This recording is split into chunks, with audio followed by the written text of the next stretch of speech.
Hola, ¿cómo estás? Bienvenido a este nuevo mini clip, bienvenida.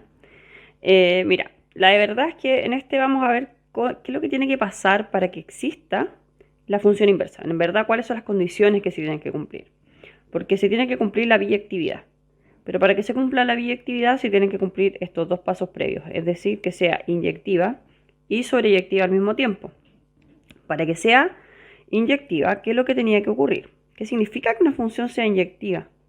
A ver, para que una función sea inyectiva significa que cada preimagen tiene una única imagen y esa imagen es única. O sea, esa imagen, el valor de la i, nadie más lo tiene, solamente una preimagen. Entonces, ¿qué es lo que pasa para que sea inyectiva? Podemos tener, por ejemplo, acá el 1, el 2, el 3 y el 4. Y acá tenemos el 5, el 6, el 7, el 8 y el 9. Entonces, no sé, pues va el 4 con el 7, el 3 con el 6, el 2 con el 8 y el 1 con el 9. Eso es ser inyectiva, que en el fondo cada preimagen es única. ¿Qué quiere decir esto? Que si f de x1 es igual con f de x2, significa que x1 era igual con x2. O sea, estábamos hablando del mismo número.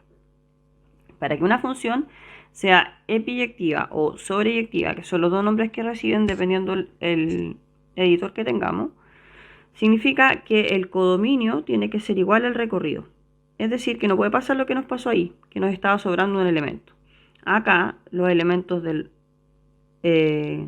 codominio son iguales a los del recorrido, es decir, no sobra nada en el recorrido. Por ejemplo, tenemos el 3, el 4, el 5 y el 6 y el 8, y va el 3 y el 4 van al 8, o sea, el 6 y el 5 va al 8.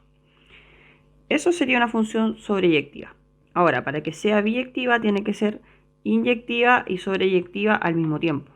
Es decir, el recorrido es igual al codominio y además cada imagen es única, tiene una única preimagen.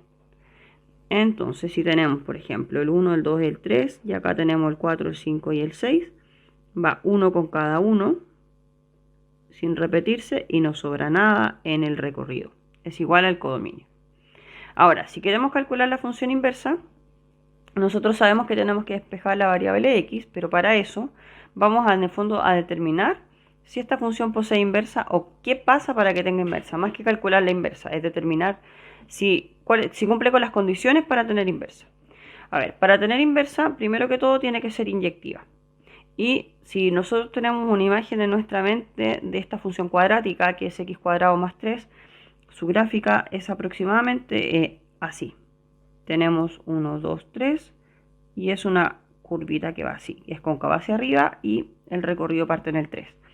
Si lo analizamos, más que determinar la función inversa, vamos a ver si cumple las condiciones, si posee inversa, ¿ok? Entonces, aquí yo quiero calcular el dominio. Yo sé que el dominio de la función van a ser todos los reales porque esto se va a expandir infinito hacia la derecha e infinito hacia la izquierda. Entonces, ¿qué pasó aquí?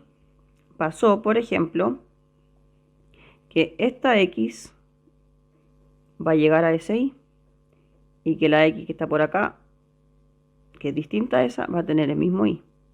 Van a tener igual y. En el fondo, si nos vamos a los diagramas sagitales, teníamos una x1, una x2, que iban a un mismo. Es decir, no es inyectiva. Por lo tanto, yo no puedo usar el dominio de los reales. Tengo que restringir ese dominio. Aquí nada es arbitrario. Tú, en el fondo, eliges que en estos casos que son generales. Estamos hablando de calcular las condiciones. Entonces tú eliges si te quedas con el lado derecho de la parábola o con el lado izquierdo, porque recuerda que esto es simétrico con respecto al vértice. En el vértice hay un eje de simetría, ¿ya? Entonces, en este caso nos vamos a quedar con este ladito de la parábola, por lo tanto nuestro dominio ya no van a ser los reales, sino que para que posea inversa y sea inyectiva, nuestro dominio sería desde el 0 incluido hasta el más infinito. Si hubiese elegido el lado izquierdo de la parábola, habría sido desde el menos infinito hasta el 0, si uno hubiese quedado con eso.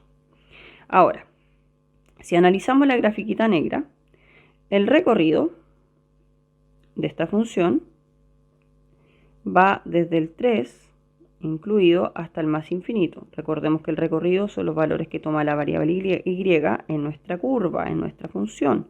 Y esos parten en la y desde el 3 y siguen hasta el infinito. Entonces, ahora, si nosotros nos fijamos, estamos hablando de una recta en R.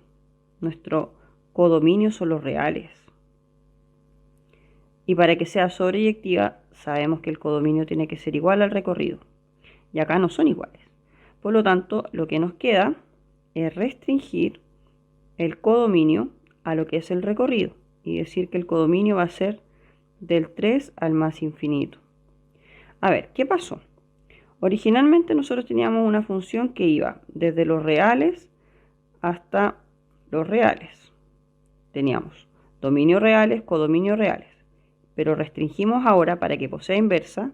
Para que sea inyectiva tuvimos que restringir el dominio desde el 0 al más infinito. Y para que fuera sobreyectiva tuvimos que restringir el codominio a lo que era el recorrido, es decir, del 3 al más infinito. Ahora posee inversa. Ahora puedo calcular la inversa. Esas son las condiciones que uno se tiene que ir fijando siempre. Que cumpla con la inyectividad y con la sobreyectividad a la vez, es decir, que sea biyectiva. Y una vez que es biyectiva, ahí recién a mi función yo le puedo determinar la función inversa, haciendo las restricciones que sean necesarias. Si es que no es inyectiva o si no es sobreyectiva o si no es ambas, como nos dio en este caso. Espero esté súper bien. Nos vemos. Chao.